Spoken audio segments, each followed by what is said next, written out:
Hello students, chapter 2 तक हमने पूरा पढ़ लिया है। अब आज से हम लोग पढ़ेंगे चैप्टर 3 कोऑर्डिनेट ज्योमेट्री। ये आप लोगों के लिए नया चैप्टर है एकदम। कोऑर्डिनेट ज्योमेट्री ये आप लोग पहले नहीं पढ़े रहे होंगे, ठीक है। निर्देशांक ज्यामिति, ज्यामिति तो आप लोग पढ़े हो, ज्योमेट्री तो बहुत पढ़े हो। ज्योमेट्री में आपने लाइन रेखा पढ़ा, लाइन सेगमेंट पढ़ा, सबसे पहले पॉइंट पढ़ा होगा, रेक्टेंगल पढ़ा, स्क्वायर पढ़ा। ये रेक्टेंगल हो गया, स्क्वायर हो गया, सर्किल हो गया, पैरेललोग्राम हो गया, बहुत सारी चीजें आप लोगों ने पढ़ी है, ठीक है। क्वाड्रिलेटरल हो गया, ट्रायंगल हो गया, ये सारी चीजें आप लोगों ने ज्योमेट्री में पढ़ी होगी। कोऑर्डिनेट ज्योमेट्री, निर्देशांक, ठीक है।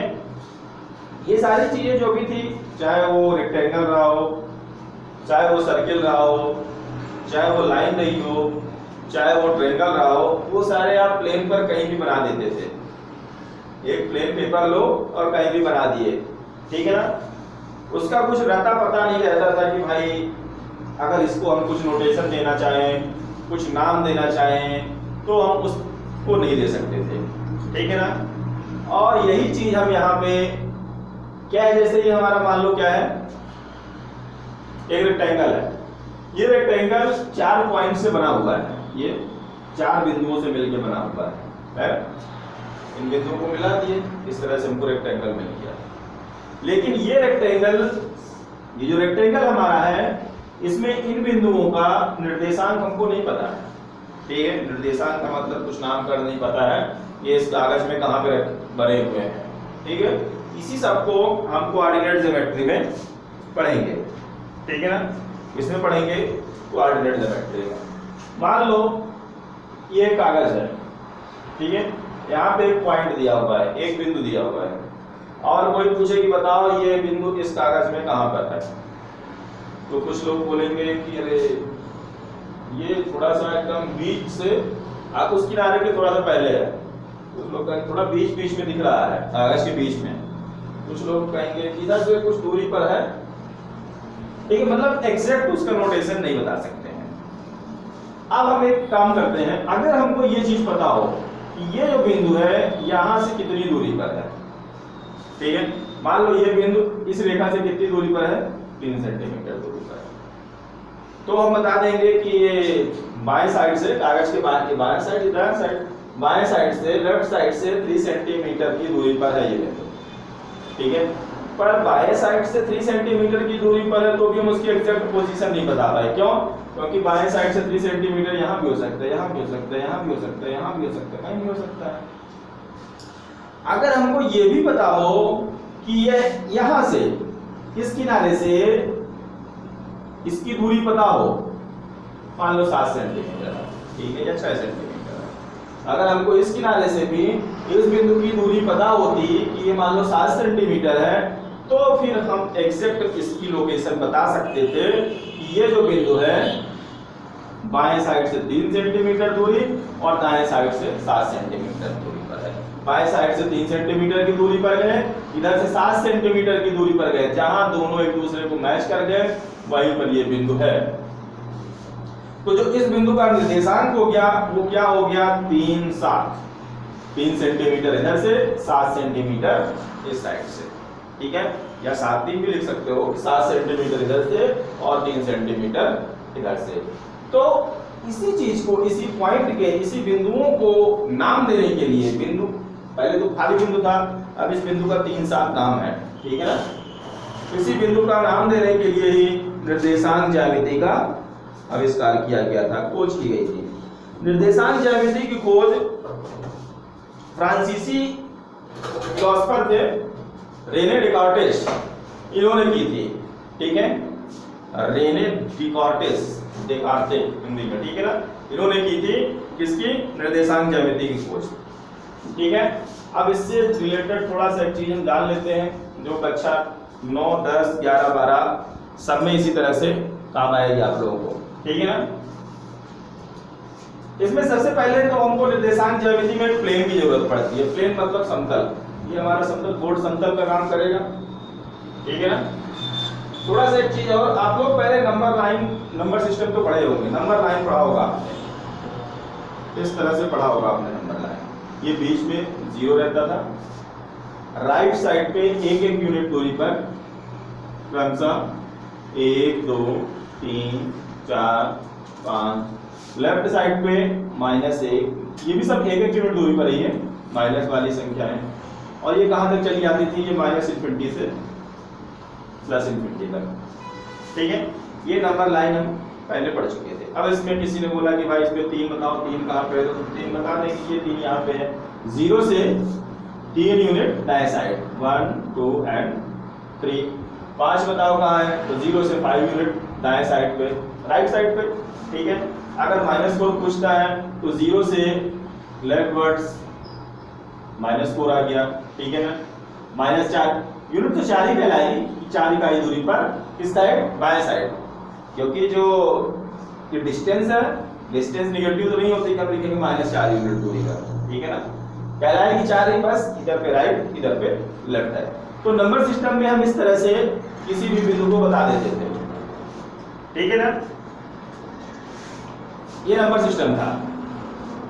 अब हम इसको भी क्या बनाना पड़ता था, प्लेन में ही बनाना पड़ता था, लेकिन इसमें किसी भी बिंदु की हम एग्जैक्ट पोजीशन नहीं बता पाते थे। ये तो इस लाइन में होता था तो हम बता देते थे। अगर मान लो कोई बिंदु लाइन के बाहर हो गया तो फिर हम कैसे बताएंगे, लाइन में कोई बिंदु है तो हम बता देते थे कि भाई यहाँ पे है ये बिंदु, इतने इकाई दूरी पर है, इतने इकाई दूरी पर है, बता सकते थे।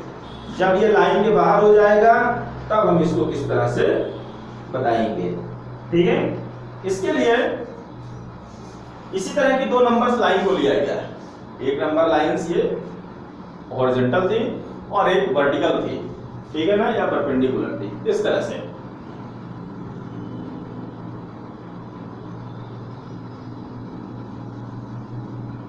ये 2 नंबर लाइनें थी, इस तरह की आप लोग हमेशा बनाते हो, हॉरिजॉन्टल और ये वर्टिकल। ये क्षैतिज थी और दूसरी ऊर्ध्वाधर थी। ये एक प्लेन, ये प्लेन था, पहले क्या था, ये प्लेन था। हमने जब इस प्लेन पे इस लाइन को खींचा तो पूरा प्लेन 2 हिस्सों में बढ़ गया, आधा इधर और आधा इधर। फिर जब इस लाइन को भी खींच दिया तो पूरा प्लेन 4 हिस्सों में बढ़ गया, 1 2 3 और 4। इसमें से जो प्रत्येक हिस्सा है उसको हम क्वाड्रेंट बोलते हैं। ये मतलब चतुर्थांश। चतुर्थांश का मतलब 1/4, पूरे भाग को 4 हिस्सों में बांटो तो उसका 1 भाग। ठीक है, क्वाड्रेंट। ये 4 हिस्सों में बढ़ गया। ये जो लाइंस है इसमें इसको हम बोलते हैं एक्स अक्ष। क्या बोलते हैं, एक्स अक्ष। जो क्षैतिज रेखा है इसको हम बोलते हैं एक्स अक्ष, और इधर एक्स डैश लिख दिया। ये हो गया वाई अक्ष, और इसी तरह से ये हो गया वाई डैश अक्ष। ठीक है, ये जो वर्टिकल और हॉरिजॉन्टल लाइन है दोनों, ये दोनों जहां पे एक दूसरे को इंटरसेक्ट कर रहे हैं, काट रहे हैं, उसको बोलते हैं ओरिजिन, मूल बिंदु। क्या बोलते हैं, मूल बिंदु या ओरिजिन। ठीक है, ये फिर ये एक्स अक्ष है, यहां पे हम इक्वल डिस्टेंस पे इसकी वैल्यू रखते हैं 1 2 3 4 5 6, कहां तक, इनफाइनाइट प्लस वाली सारी संख्याएं जो पॉजिटिव नंबर्स हो। इसी तरह से ये लेफ्ट साइड में, इस ओरिजिन के लेफ्ट साइड में जैसे नंबर लाइन पे होता था, माइनस वाली संख्याएं, -1 -2 -3 -4 -5। ठीक है, ये हमारा हो गया। ओरिजिन को हम जनरली ओ से डिनोट करते हैं, बट आप ये समझो कि यहाँ पे 0 है। ठीक है ना, ओरिजिन ओ, यहाँ पे 0 है। ठीक है ना, 1 2 3 4 5 6 -1 2 3 4 5 6। इसी तरह अपवर्ड्स, ऊपर की ओर 1 2 3 4 5 6, और डाउनवर्ड नीचे की ओर भी -1 -2 -3 -4 -5 ठीक है ना। तो जब आप लोग ज्योमेट्री में पढ़े थे तो जो भी फिगर आपने ड्रा किया, चाहे वो सर्किल हो चाहे वो ट्रायंगल हो, कुछ भी हो, एक प्लेन पेपर पे ड्रा किया था। इसको बनाने के लिए जनरली हमें ग्राफ पेपर की जरूरत पड़ती है। ग्राफ पेपर आप लोगों ने देखा होगा, ठीक है। उसी ग्राफ पेपर की आवश्यकता पड़ती है। ग्राफ पेपर में वर्टिकल और हॉरिजॉन्टल लाइंस खींची होती हैं, ठीक है। जैसे मैंने यहाँ पे एक पॉइंट लिया, ये इसके बीच की होगी, इसमें 10 वर्टिकल लाइंस रहती हैं। यहाँ पे 10 ये परपेंडिकुलर या वर्टिकल लाइंस रहती हैं, ठीक है। और इसी तरह से अगर आप यहाँ से यहाँ तक लोगे, इधर भी ऐसे 10 लाइंस होती हैं। तो कुल मिला के इस तरह से ये मोटी लाइनें इस तरह से ग्राफ पेपर में बनी रहती हैं, और इन्हीं के बीच में 10 छोटी छोटी लाइनें इस तरह से 10 लाइनें आपकी छोटी छोटी लाइनें बनी रहेंगी, और इधर भी ऐसे 10। तो एक डिब्बा में एक ये जो बड़ा खाना दिख रहा है आपको, इसमें टोटल 100 छोटे छोटे खाने बने होते हैं। कितने खाने बने होते हैं? 100 छोटे छोटे खाने। वो क्या डिनोट करते हैं? वो 100 खाने जो रहते हैं वो किस लिए हम ग्राफ में करते हैं? इसलिए ये तो केवल हमने क्या लिखा, इंटीजर्स लिखे हुए हैं। पर अगर मान लो कहीं पे हमारे पास डेसिमल्स वाले नंबर आ गए कि भाई 2.3 लिखो या 0.5, तो ये तो 0 के बाद 1 आ गया, 0.5 डिनोट करना है, तो इसीलिए लिखे रहते हैं कि हम फिर वहां से इसके बीच में कितने लाइन है? 10 लाइन। हर लाइन 0.1 की होती है, 0.1 0.2 0.3 0.4 0.5 0.6 0.7 8 9 करके 1 पे पहुंच गए, ठीक है ना। तो हर लाइन किसको इंडिकेट करती है? 0.1 को करती है। जनरली इसको हम ग्राफ पेपर पे बनाते हैं। एक्स एक्सिस में इस साइड ये जो डिस्टेंस होती है, अगर हम प्लेन पे वैसे अगर ग्राफ पे बनाओगे तो जहां पे एकदम ये इक्वल डिस्टेंस पे लाइन खींची रहती है, इक्वल डिस्टेंस पे लाइन खींची रहती है। बट अगर आप प्लेन पेपर पे बनाओगे तो ध्यान रखना है कि इनके बीच में जो डिस्टेंस होती है ये इक्वल रहनी चाहिए। ऐसा नहीं कि एक यहाँ लिख दिया, 2 यहाँ लिख दिया, 3 बगल में छाप दिया, 5 आगे कर दिया, ऐसा नहीं करना है, ठीक है। चाहे वो ऊपर हो, चाहे वो नीचे हो, और चाहे इधर हो। इसीलिए हमेशा इसमें क्या करते हैं, एक स्केल लिखते हैं। स्केल यानी पैमाना। जब भी हम इसको बनाते हैं तो इसमें क्या लिखते हैं? पैमाना, स्केल। कैसा पैमाना? जैसे मान लो इनके बीच में कितना गैप है? 1 सेंटीमीटर का, ठीक है ना। पैमाना 1 सेंटीमीटर। यहां पे पैमाना लिया 1 सेंटीमीटर, चाहे वो एक्स एक्सिस हो और चाहे वाई एक्सिस हो, चाहे वो एक्स अक्ष हो और चाहे वो वाई अक्ष हो, दोनों के लिए हम पैमाना ले रहे हैं 1 सेंटीमीटर बराबर 1 अंक।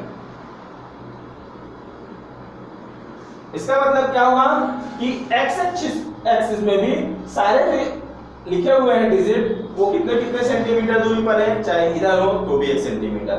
इनके बीच में, सबके बीच में कितना कितना गैप है? 1 सेंटीमीटर का। तो इसको बनाने के लिए जो भी ये नंबर्स लिखे रहते हैं सब क्या रहते हैं? एकदम इक्वल डिस्टेंस पे रहते हैं। ये आप लोगों को ध्यान रखना है, ठीक है। अब आते हैं चतुर्थांश पे। ये जो हमारी वर्टिकल और हॉरिजॉन्टल लाइंस थी, इन्होंने क्या किया? पूरे प्लेन को कितने भागों में बांट दिया? 4 भागों में बांट दिया। इसको बोलते हैं फर्स्ट क्वाड्रेंट, प्रथम चतुर्थांश।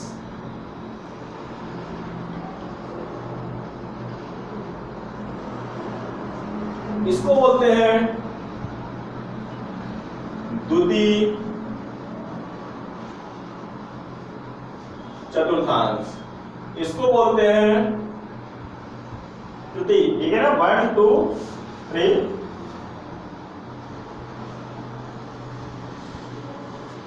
इसको बोलते हैं चतुर्थ चतुर्थांश।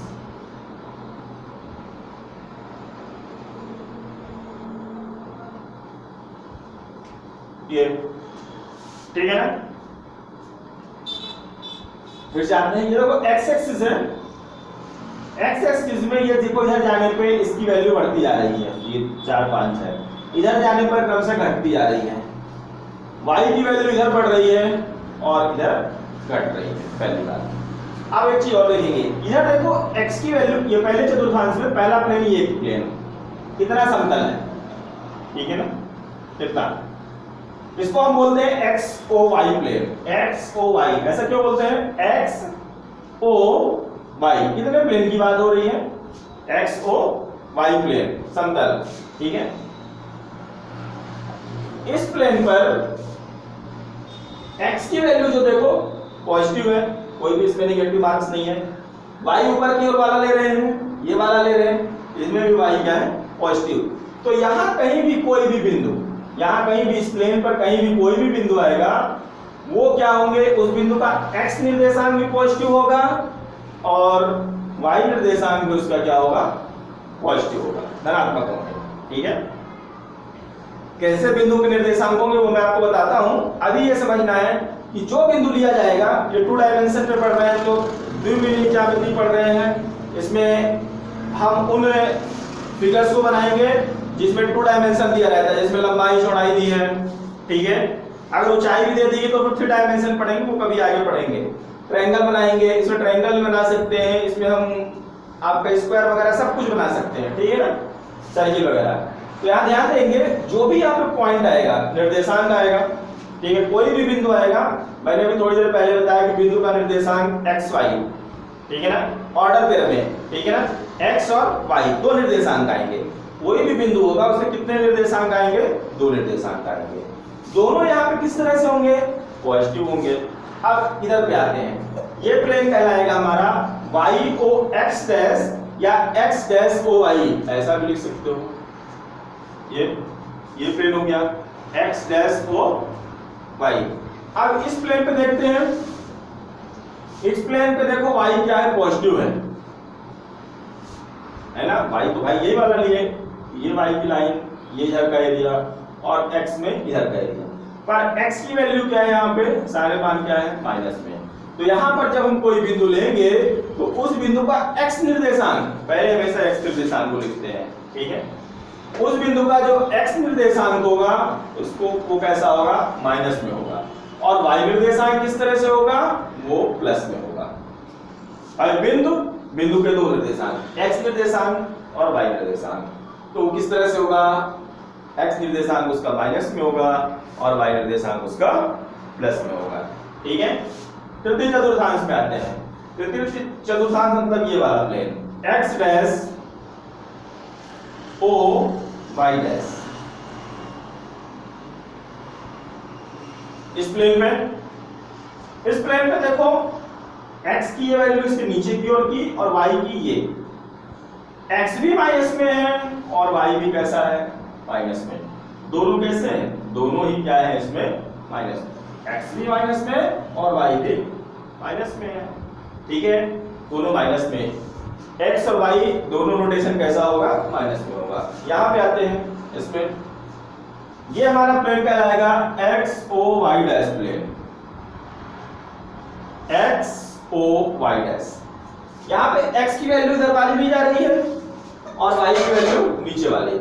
इस प्लेन की बात हो रही है, x प्लस में, y नेगेटिव में। तो कोई भी बिंदु लेंगे उसका निर्देशांक किस तरह से हो जाएगा? x निर्देशांक प्लस और y निर्देशांक माइनस, ठीक है, x निर्देशांक प्लस और y निर्देशांक किस तरह का होगा? इसका माइनस होगा। अब हम बिंदुओं को देखेंगे कि बिंदुओं को, कोई भी बिंदु है उसको यहाँ पे कैसे दिखाते हैं, ठीक है ना। हम डिफरेंट टाइप की पॉइंट्स लेते हैं, उनके कोऑर्डिनेट्स लिखते हैं और फिर देखते हैं कि वो बिंदु उस पे हम कैसे प्लॉट कर सकते हैं, ठीक है। सबसे पहले पॉइंट ऑन द एक्सिस चलते हैं। पॉइंट ऑन द एक्सिस मतलब अक्ष पर अगर कोई बिंदु है, अक्ष मतलब इस लाइन पे कोई बिंदु है, ठीक है।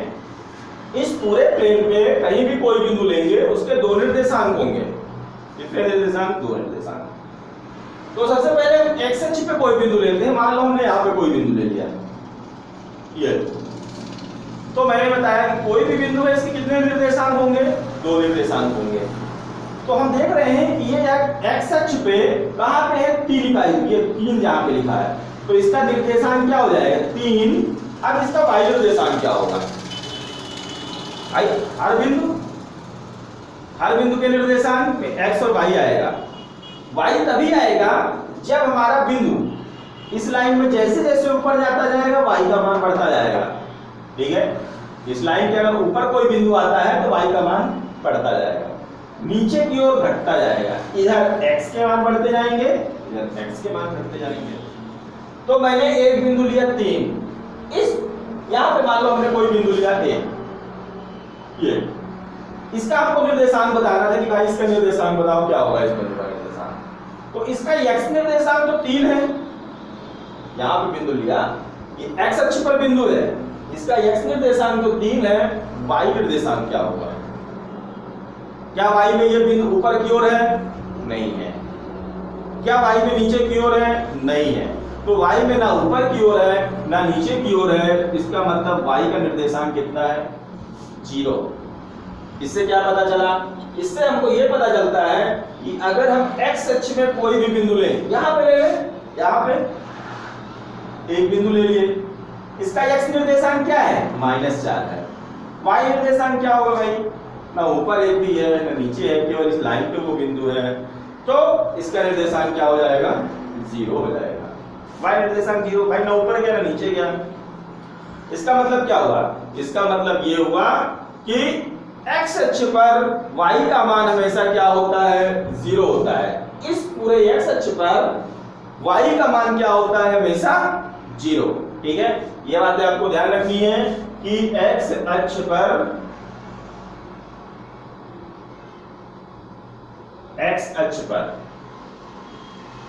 On x axis y equal to 0, x अक्ष पर y इक्वल टू क्या हो जाएगा?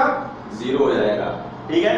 सेम कंडीशन y अक्ष पे, अगर हम यहाँ पे कोई बिंदु ले लिए, मान लो C ले लिए और बताए भाई इसका निर्देशांक बताओ क्या होगा, तो इसका y निर्देशांक को हमको पता है।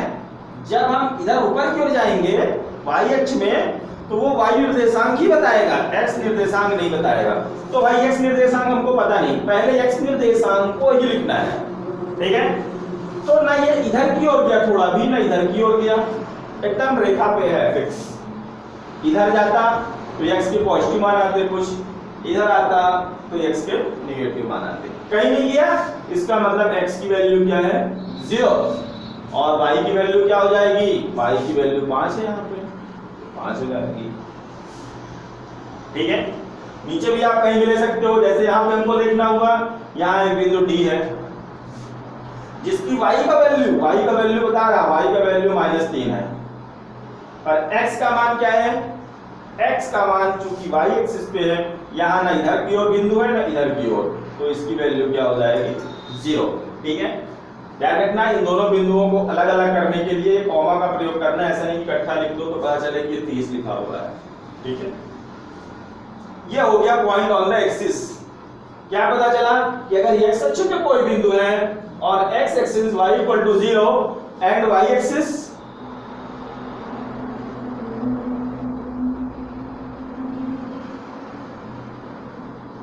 x इक्वल टू 0, और y अक्ष पे क्या होगा? x इक्वल टू क्या हो जाएगा? 0 हो जाएगा। y अक्ष पे x इक्वल टू 0 हो जाएगा, ठीक है ना। x अक्ष पे y का मान 0 और y अक्ष पे x का मान 0। अब हम कुछ और बिंदु लेंगे और देखते हैं कि वो इसमें कहां पे आएंगे, ठीक है ना।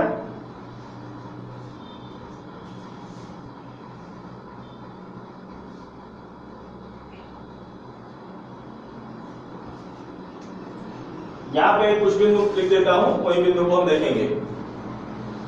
2 3, मान लो 3 पॉइंट हो गया, -3 4 C, -4 -5 और D 2 -3। ये 4 बिंदु हमने लिए हैं यहाँ पे। इन चारों बिंदुओं को हमको इनमें प्लॉट करना है कि भाई कहाँ पे हो सकते हैं, ठीक है। सबसे पहले A के लिए देखते हैं। A बराबर क्या दिया हुआ है? A बराबर दिया हुआ है 2 और 3। A बराबर हमने क्या दिया? A की जगह पे लिया है 2 3, ठीक है ना। A बराबर 2 3। इसमें इसका x निर्देशांक क्या है? पहले x आता है ना, पहला बिंदु। सबसे पहले तो हमको देखना है कि ये जो दोनों हैं ये किस चतुर्थांश में होंगे। ये जो बिंदु ए है वो किस चतुर्थ, यहाँ पे बनेगा, यहाँ बनेगा, यहाँ बनेगा, कहाँ बनेगा? सबसे पहले तो ये चेक करना है। ये कैसे चेक करेंगे? हम इसके दोनों निर्देशांकों के चिन्हों को देखेंगे। क्या देखेंगे? दोनों निर्देशांक के चिन्ह को कैसे हैं, प्लस में है, माइनस में है, तो दोनों में कोई साइन नहीं, मतलब दोनों क्या है? प्लस हो। और जब दोनों प्लस हो तो किस चतुर्थांश में होते हैं? वो प्रथम चतुर्थांश में होते हैं। यहाँ आएंगे, दोनों किस तरह से? प्लस प्लस, दोनों प्रथम चतुर्थांश में हो गए। अब कहाँ पे होंगे वो भी देख लेते हैं। यहाँ पे जो पहला ये है, ये एक्स निर्देशांक बताता है, पहला पॉइंट एक्स निर्देशांक। तो कितना लिखा हुआ है? 2। तो हम एक्स अक्ष में 2 तक जाते हैं। 2 कहाँ लिखा हुआ है? ये लिखा हुआ है, ये लिख लिया। दूसरा क्या लिखा हुआ है? 3। दूसरा जो अंक है वो वाई निर्देशांक पे होगा, ठीक है ना, वो वाई एक्सिस पे होगा। दूसरा वाई निर्देशांक कहलाता है। वैसे वो एक्स निर्देशांक को भुज कहते हैं, ठीक है। कहीं कहीं पे भुज बराबर 3 लिखा रहे तो अरे ये भुज क्या है, ये किसकी भुजा है, ये तो हमको पता ही नहीं था। भुज बराबर, भुज क्या कहलाता है? एक्स निर्देशांक। कोटि वो कहलाती है वाई निर्देशांक, ठीक है ना। तो x बराबर 2 यहाँ पे था, ये बिंदु था x बराबर 2 का, 2 था, और y बराबर 3, 1 2 और 3 यहाँ पे। तो हमको 2 बिंदु तो नहीं दिखाने हैं, हमको एक बिंदु दिखाना है। इन दोनों बिंदुओं से होकर जाने वाला एक बिंदु। तो क्या करेंगे? हम ऐसा पटरी लगाएंगे एकदम सीधी। ये देखो, ये इसको हमने इस तरह से मिला दिया पटरी से। अगर आप लोग ग्राफ पे बनाओगे तो एकदम एक ऐसी लाइन यहाँ पे खींची रहेगी। इधर से भी एकदम पटरी सीधी लगाएंगे और ये इस तरह से खींच देंगे। ये दोनों रेखाएं एक दूसरे को जहां पे काट रही, यहाँ पे काट रही ना, यही हमारा वो बिंदु है ए, जिसका निर्देशांक है क्या? 2 और 3। जब आप ग्राफ पे बनाओगे तो यहाँ पे ऑलरेडी लाइन खींची रहती है, इस तरह से इसमें क्या खींची रहती है? ऐसी लाइन, ऐसी लाइन।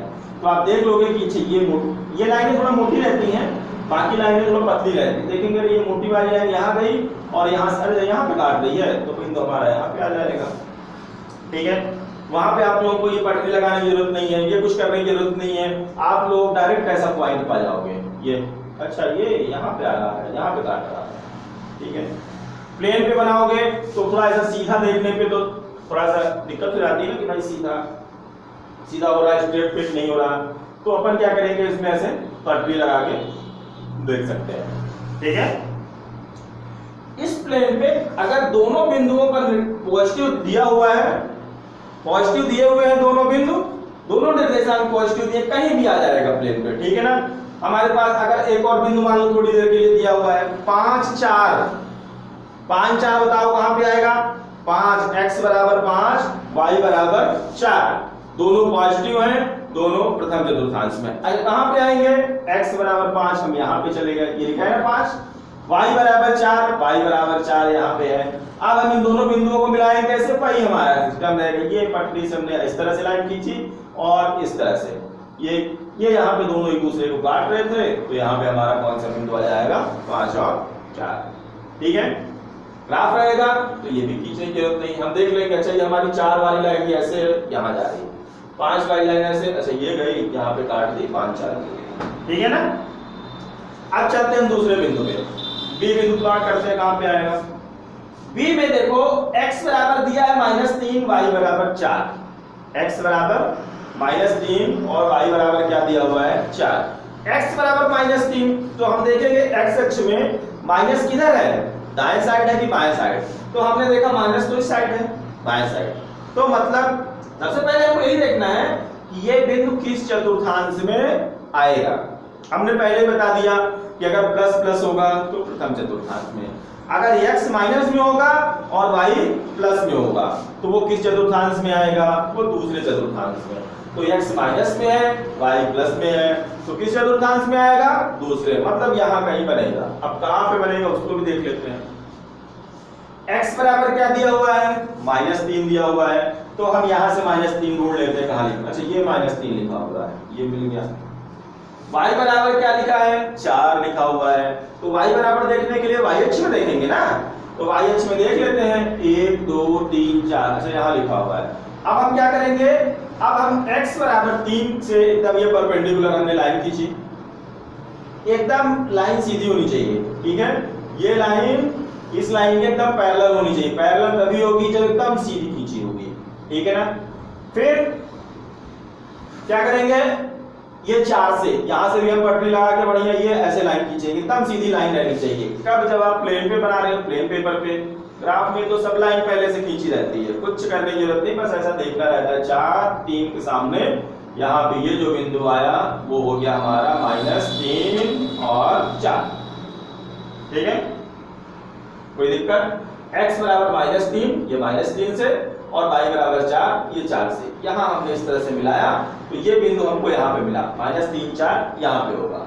चलिए अगले पे आते हैं। सी नंबर -4 और -5 लिखा हुआ है, लिखा है x भी नेगेटिव y भी नेगेटिव, दोनों के कोऑर्डिनेट कैसे हैं, नेगेटिव हैं। और जब दोनों के कोऑर्डिनेट नेगेटिव हो तो मैंने पहले बताया कि नेगेटिव नेगेटिव किस चतुर्थांश में आएंगे, वो आएंगे